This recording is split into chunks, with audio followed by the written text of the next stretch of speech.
et ils en sont le résultat direct. Permettez-moi de passer en revue les différents ordres. Premièrement, M. Gbagbo a donné l'ordre de déployer des forces armées contre les manifestants politiques. En décembre 2010, lorsque les partisans de Ouattara ont commencé à manifester dans les rues d'Abidjan, M. Gbagbo a donné l'ordre aux forces armées de, et je cite, « s'occuper de la situation ». Fin de citation. Cet ordre a mené directement à la réalisation des crimes commis dans le contexte des manifestations de la RTI, ainsi que les crimes commis le 3 mars 2011 à Bobo. Cela a ouvert la voie à l'intervention de l'armée avec des armes de guerre contre des manifestants politiques pacifiques. Le témoin P9 a déclaré qu'en décembre 2010, M. Gbagbo a signé un décret en vertu duquel il exigeait des forces armées, sous la direction du chef d'état-major de l'armée, de prêter main forte à la police et à la gendarmerie. M. Gbagbo voulait utiliser toute la force de l'armée et de ses armes de guerre pour mettre fin à la violence. Interrogé par l'accusation au sujet de cette violence, le témoin P9 a déclaré que les partisans de Ouattara ont organisé des manifestations après l'annonce des résultats des élections. Le témoin P10 a corroboré ce fait en précisant que M. Gbagbo a ordonné au chef d'état-major de prendre le contrôle des opérations. Cet ordre, Madame le Président, Madame, Monsieur le Juge, et c'est important, a dérogé à la manière dont les forces armées étaient généralement déployées. Le témoin P9 a déclaré que c'était généralement la gendarmerie ou la police qui s'occupait des manifestants, car il s'agissait là d'une opération de maintien de l'ordre et on utilisait des armes classiques. À la connaissance du témoin, c'était la première fois que le président ordonnait aux forces armées, avec des armes de guerre lourdes, de mater les manifestants. Si vous devez faire appel à l'armée pour vous occuper des manifestants, eh bien, vous devez utiliser des armes de guerre. Selon le témoin P9, le président voulait que l'on mette fin rapidement à ces manifestations. Il voulait que l'armée trouve une solution définitive au problème. Il a déclaré par ailleurs que tous les hauts commandants des FDS se sont réunis pour discuter des instructions de M. Gbagbo. Ils ont conclu que, d'après leur appréciation de ce qui se passait sur le terrain, l'intervention de l'armée n'était pas nécessaire. Il aurait été suffisant d'envoyer la police et utiliser des armes classiques. Le témoin P9 a dit que l'ordre du président a été exécuté parce que les FDS sont obligés d'exécuter les ordres du président. Le témoin P10 corrobore ce témoignage. Il a ainsi déclaré que pour s'occuper des manifestants d'une manière générale, eh bien, cela c'est le rôle de la police. On utilise des gaz lacrymogènes pour disperser les foules. Cependant, lorsque l'armée est déployée, celle-ci utilise le vaste éventail d'armes de guerre dont elle dispose. Un deuxième ordre a été donné par M. Gbagbo, celui d'arrêter la marche des partisans de Ouattara vers la RTI. Comme vous l'avez déjà entendu dire, les partisans de Ouattara ont annoncé l'organisation d'une marche pacifique vers le siège de la RTI le 16 décembre 2010. M. Gbagbo a ordonné au FDS d'utiliser tous les moyens nécessaires pour empêcher les manifestants pro-Ouattara d'arriver à la RTI. Cet ordre doit être interprété à la lumière d'un ordre précédent donné par M. Gbagbo, à savoir utiliser la force armée contre des manifestants politiques dans le but de mettre rapidement fin à ces manifestations et pour que l'armée trouve une solution définitive à ce problème. Le témoin P10 a indiqué que bien avant les manifestations, des arrangements ont été pris pour composer avec ces manifestations. La veille, le chef d'état-major de l'armée a convoqué les généraux de la FDS pour discuter des mesures à prendre par chaque unité lors des manifestations. Le témoin P10 a indiqué expressément que le chef d'état-major a reçu des instructions en ce sens du président et de 2 ministres.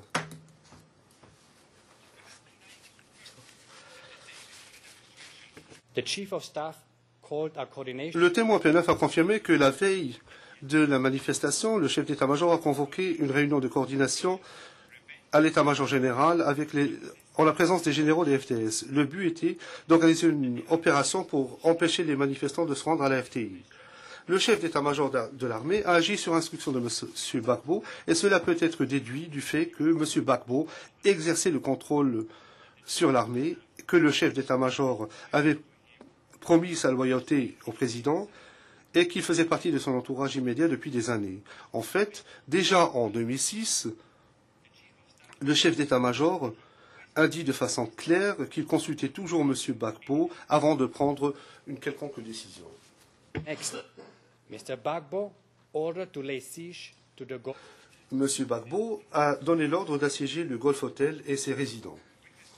Le témoin P46 a déclaré qu'à l'annonce des résultats des élections, Ouattara se trouvait à l'hôtel Golf.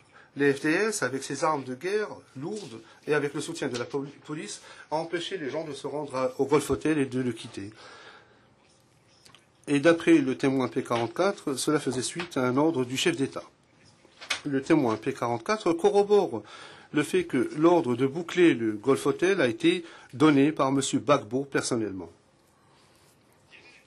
Les éléments de preuve montrent que l'ordre de M. Gbagbo a été exécuté par les forces pro-Gbagbo et le siège du Golf Hotel a été maintenu au travers d'attaques violentes contre les personnes tentant d'atteindre le Golf Hotel ou de le quitter. C'est un exemple de plus qui démontre comment M. Gbagbo s'est servi de l'armée contre les civils pour rester au pouvoir. Je voudrais maintenant faire référence à un certain nombre d'actes d'incitation qui ont mené à la réalisation des crimes à Abobo entre le 3 et le 17 mars 2011. Le témoin P10 a déclaré que lors d'une réunion avec des hauts commandants des FDS fin février, début mars 2011, M. Gbagbo a ordonné à ses forces de, et je cite, « rester ferme et ne pas perdre Abobo ». Fin de citation. Il a dit qu'il n'a pas donné d'instructions opérationnelles spécifiques, mais qu'il a déclaré néanmoins que les FDS ne devaient pas perdre Abobo. Le témoin P107 a, quant à lui, affirmé qu'il a vu M. Gbagbo déclarer à la télé qu'il enverrait le SECOS et la police pour nettoyer Abobo et en faire un cimetière, parce qu'il s'y trouvait des rebelles. Le témoin P172 a déclaré que, bien que n'ayant pas vu lui-même personnellement des gens parler à Bobo, il dit avoir entendu des gens parler de l'interview accordée par Laurent Gbagbo à la télévision et où il a dit qu'il allait faire d'Abobo un cimetière. En outre, une publication ivoirienne en date du 11 février 2011 fait état du fait que le commandant adjoint du SECOS attendait l'ordre de nettoyer Abobo et mettre fin à ce qui se passait à Abobo. Voir le document portant la référence ERN 0021-0843. Madame le Président, il a utilisé les mêmes termes que M. Gbagbo, c'est-à-dire nettoyer Abobo. Cela montre que les forces pro-Gbagbo ont commis le crime non pas de leur propre initiative, mais sur instruction de leurs supérieurs. Le sens des ordres donnés par M. Gbagbo à ses forces, notamment de rester ferme et de nettoyer Abobo, doit être interprété à la lumière d'autres éléments de preuve devant vous, y compris l'ordre donné par M. Gbagbo de déployer l'armée contre des manifestants politiques, et c'est en intention d'utiliser tous les moyens nécessaires pour mettre fin rapidement aux manifestations pro-Ouattara. Pourquoi, Madame le Président, est-ce que M. Gbagbo a visé Abobo en particulier? Eh bien, Abobo, c'est un quartier d'Abidjan, le quartier le plus peuplé d'Abidjan, et c'est un bastion de Ouattara. Le témoin P172 a déclaré que tous les habitants d'Abobo étaient considérés comme des ennemis de Gbagbo. Abobo, c'est également le quartier où nombre de manifestations anti-Gbagbo ont eu lieu. Le témoin P10 a déclaré qu'Abobo, c'est Abidjan. C'est-à-dire que pour que M. Gbagbo maintienne sa mainmise sur Abidjan, il était nécessaire de contrôler Abobo. Et donc cela revêtait une importance stratégique dans la poursuite du plan commun. L'accusation ne conteste pas que le commandant invisible et que les FDS se sont battus les uns contre les autres à Abobo pendant la violence post-électorale. Cela dit, en l'espèce, nous devons nous pencher sur les crimes qui ont été commis par les forces pro-Gbagbo contre les civils à Abobo. Ces crimes n'ont absolument rien à voir avec une quelconque activité du commandant invisible. Attaquer une marche de femmes ou bombarder un marché en plein jour ne pourrait en aucun cas être perçu comme étant un combat contre le commandant invisible. Ces crimes ne sont pas des dommages collatéraux, ils ne font pas non plus d'activités des FDS qui soient légitimes. Leur but spécifique est de prendre pour cible les civils dont on pense qu'ils sont des partisans de Ouattara dans la poursuite d'un plan commun. Enfin, Madame le Président, M. Gbagbo a fait un certain nombre de déclarations qui ont contribué au massacre de Yopougon du 12 avril 2011. Le témoin P109 a déclaré qu'au début d'octobre 2010, M. Gbagbo, de concert avec Blé Goudé et d'autres chefs des jeunes, ont rendu visite à des jeunes patriotes à Saguidiba, à un quartier de Yopougon. M. Gbagbo a dit, et c'est très important, il a dit aux jeunes qu'ils devaient se battre pour protéger la nation et ne pas laisser le pays entre les mains des ennemis.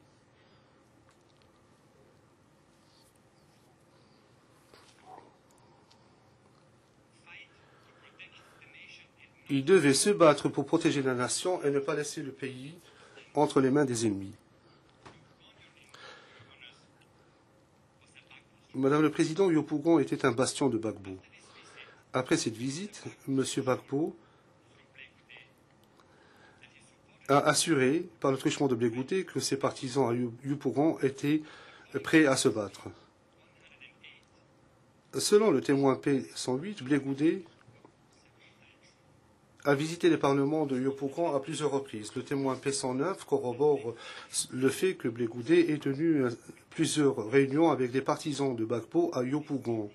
Ces réunions ont mobilisé un nombre important de personnes et dans ces discours, Blé Goudé exhortait les jeunes à protéger leur président et leur a demandé de surveiller leur quartier contre les rebelles. Comme nous l'avons indiqué précédemment, M. Gbagbo a fourni à ses forces des armes. Le témoin P108 a entendu dire qu'avant le premier tour d'élection, M. Gbagbo a fourni aux jeunes miliciens des armes, y compris à ceux de Yopougon. Le témoin P108 a déclaré que des armes étaient stockées dans les parlements de Yopougon et que lui, ainsi que le témoin 109, ont vu des jeunes patriotes armés dans les rues de Yopougon.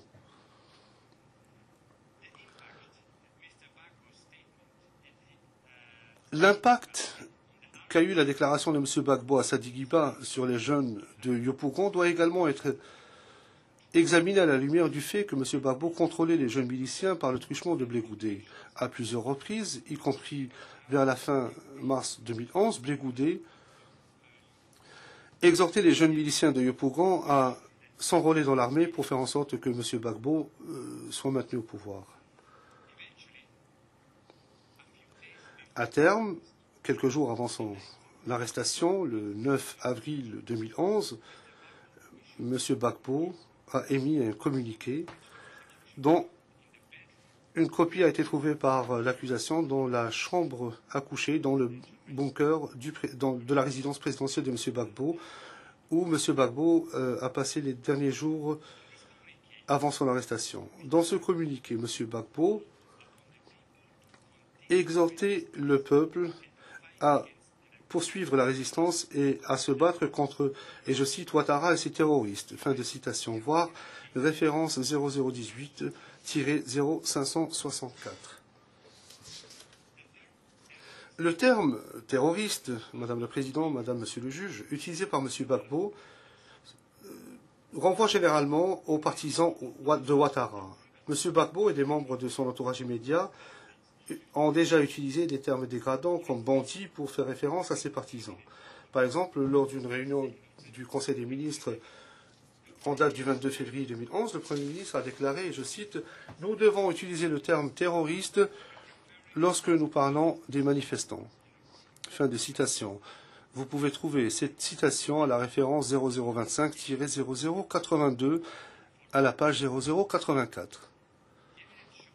Les éléments de preuve démontrent que ce communiqué a été distribué au groupe de soutien de Gbagbo et j'attire votre attention en particulier à la note de page 386 du document de notification des charges. Il a été publié au moment où l'FDS était en train de se désintégrer. Néanmoins, M. Gbagbo souhaitait poursuivre la mise en œuvre du plan commun et a exhorté les forces qui continuaient de lui être loyales, notamment les jeunes miliciens, les mercenaires et les forces FDS qui restaient. L'arrestation de M. Gbagbo le 11 avril a déclenché le massacre de Yopougon. Ses partisans se sont vengés pour l'arrestation de leur chef. Mais son arrestation ne signifie pas que le plan commun a cessé d'exister. En fait, comme le démontre le communiqué de M. Gbagbo, publié quelques jours auparavant, lorsque M. Gbagbo était déjà assiégé dans son bunker par des forces ennemies et que son arrestation physique n'était qu'une question de temps, il a exhorté ses forces à poursuivre le combat. Il n'a pas demandé que l'on poursuive le combat contre les forces ennemies, il leur a demandé de continuer de se battre contre Ouattara et ses partisans politiques. Il voulait que la lutte de pouvoir violente se poursuive. Cela montre, Madame le Président, Madame, Monsieur le Juge, que le plan commun était censé continuer même après l'arrestation de M. Gbagbo. En fait, comme le démontrent les éléments de preuve, les forces pro-Gbagbo ont continué à commettre des crimes même après son arrestation. Et au moins jusqu'au 8 mai 2011, y compris lors du massacre de Yopougon, survenu le 12 avril 2011. The next form. L'autre manière dont M. Gbagbo a contribué à la commission des crimes, c'est en encourageant ses subordonnés à commettre des crimes. Le 27 août 2010, M. Gbagbo a prononcé un discours devant un grand nombre d'officiers de police à Divo. Dans le cours de ce discours, il a demandé à ses forces spécifiquement de ne pas remettre en cause les ordres donnés par leurs supérieurs. Il leur a indiqué qu'ils ne seraient pas sanctionnés, quelles que soient les mesures qu'ils prendraient.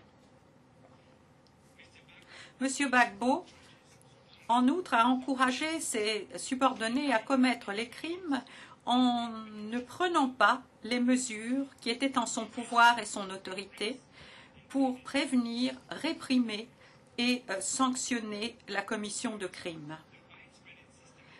Les attaques de grande échelle et systématiques contre les partisans de Ouattara ont été commis pendant une longue période de temps. M. Gbagbo était bien informé de la situation sur le terrain, entre autres par le biais de ses généraux FDS, mais il n'est pas intervenu. Ceux-ci, simplement, a encouragé les forces pro-Gbagbo à continuer à commettre des crimes pour mettre en œuvre le plan commun. En outre, M. Gbagbo a encouragé ses subordonnés à commettre des crimes en leur fournissant un motif personnel de faire tout ce qui était nécessaire pour le maintenir au pouvoir. M. Gbagbo a dit clairement à ses subordonnés qu'en fait, leur carrière dépendait de son maintien au pouvoir. Le témoin 239 a déclaré que M. Gbagbo avait répété à plusieurs reprises à ses généraux chevronnés des FDS que s'il tombait lui-même, ils tomberaient tous. Le témoin 239 a également déclaré que M. Gbagbo avait promis aux jeunes patriotes qu'il serait incorporé dans l'armée en cas de victoire. Incorporé dans l'armée en cas de victoire. Ces éléments de preuve montrent également que tout au long de sa présidence et même pendant la violence post-électorale, M.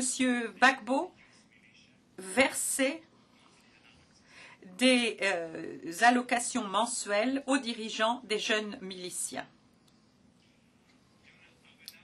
Je vais poursuivre en évoquant les autres éléments de la coaction indirecte, en commençant par l'existence d'un appareil de pouvoir organisé et hiérarchique. Les éléments de preuve montrent que le plan commun dont j'ai parlé précédemment a été mis en œuvre par le biais d'une structure de pouvoir organisée et hiérarchique. Cette hiérarchie était constituée des forces de sécurité et de défense ivoiriennes, les FDS, renforcées par les jeunes miliciens pro-Gbagbo et des mercenaires. Dans le document contenant les charges, paragraphes 59 à 67, l'accusation fait référence à cette hiérarchie comme étant les forces pro-Gbagbo. Nous avons d'ailleurs utilisé cette expression, les forces pro-Gbagbo, tout au long de notre présentation.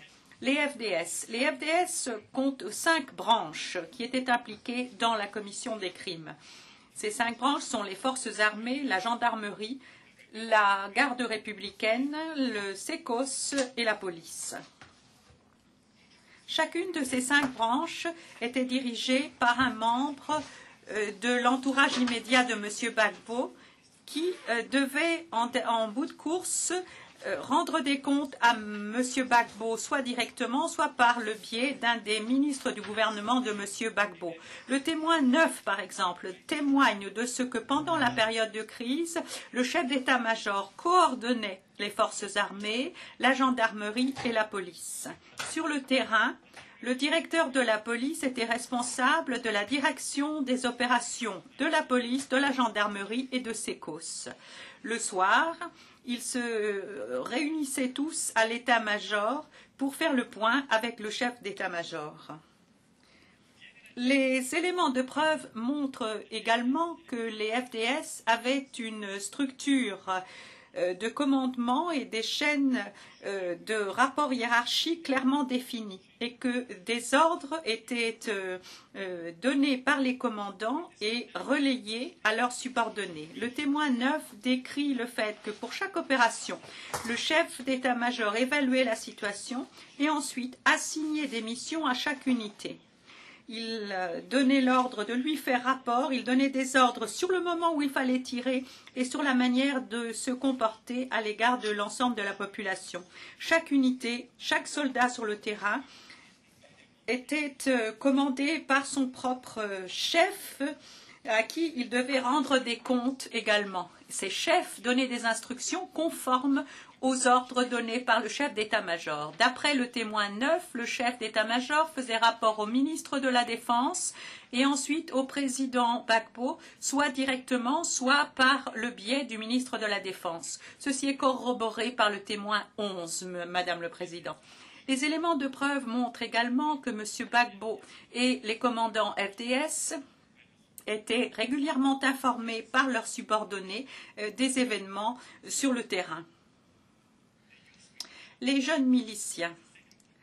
Les jeunes miliciens constituent la deuxième composante des forces pro-Gbagbo organisées hiérarchiquement. Avant 2010 et pendant la crise post-électorale, M.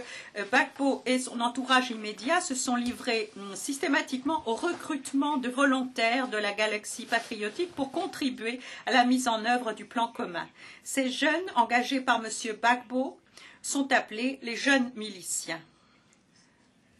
Et certains individus étaient anciennement associés avec la galaxie patriotique. Ça n'a pas forcément une grande importance. Le plus important, c'est qu'ils ont toujours été instrumentalisés, utilisés par l'appareil de M. Gbagbo pour mettre en œuvre le plan commun. C'est ce que nous appelons les jeunes miliciens. Le témoin 44 décrit le fait que les jeunes patriotes étaient très bien organisés. Ils disposaient d'une base dans chaque district et chaque quartier avec un représentant pour chaque zone qui recevait des ordres d'un niveau supérieur de la chaîne de commande et transmettait ces ordres aux membres de leur base. Le témoin 44 déclare également que Blé Goudé était le chef de la galaxie patriotique. Il y avait plusieurs sous-chefs et chaque sous-chef avait des responsabilités spécifiques en ce qui concerne les ordres qu'il fallait donner aux jeunes de sa zone. Certains étaient responsables de donner des ordres en ce qui concerne l'érection de barrages routiers, d'autres la surveillance de personnes, d'autres encore l'expulsion de ceux qui étaient considérés comme des rebelles. Beaucoup de jeunes miliciens étaient armés et avaient suivi une formation militaire. Le témoin 44 a témoigné du fait que Blé Goudé disposait de 7000 jeunes qui avaient suivi une formation militaire dans la forêt Banco, à Yopougon et à l'intérieur du pays. Les jeunes miliciens étaient contrôlés par les FDS et menaient des opérations conjointes sous la direction des officiers FDS. Les éléments de preuve montrent que les jeunes miliciens étaient effectivement intégrés dans la chaîne de commandement des FDS. Cela a été le cas non seulement vers la fin de la violence post-électorale, lorsqu'ils ont été officiellement intégrés, mais également bien avant cela. M. Gbagbo, d'ailleurs, s'est appuyé sur les jeunes miliciens comme faisant partie intégrante de ses forces armées tout au long de sa présidence. Pendant toute cette période, il a versé à ses dirigeants, y compris Blé Goudé, des allocations mensuelles. En outre, P164 a déclaré que des jeunes étaient appelés contingents Blé Goudé et que ceux-ci ont été intégrés dans l'armée. Ils étaient pro-Gbagbo et étaient assurés d'une impunité totale pour tout ce qu'ils faisaient. Ils ont exécuté le plan de Blé Goudé et ont constitué les éléments les plus violents à l'intérieur de ces forces. D'ailleurs, ils mettaient en œuvre tout ordre venant de leurs supérieurs, même si ces ordres enfreignaient le droit pénal. Troisième composante des forces pro-Gbagbo, Madame le Président, les mercenaires pro-Gbagbo. Les éléments de preuve montrent que, avant et pendant la crise post-électorale, M. Gbagbo et son entourage immédiat ont systématiquement procédé au recrutement, au financement et à l'armement de milliers de mercenaires venant essentiellement du Libéria pour contribuer à la mise en œuvre du plan commun.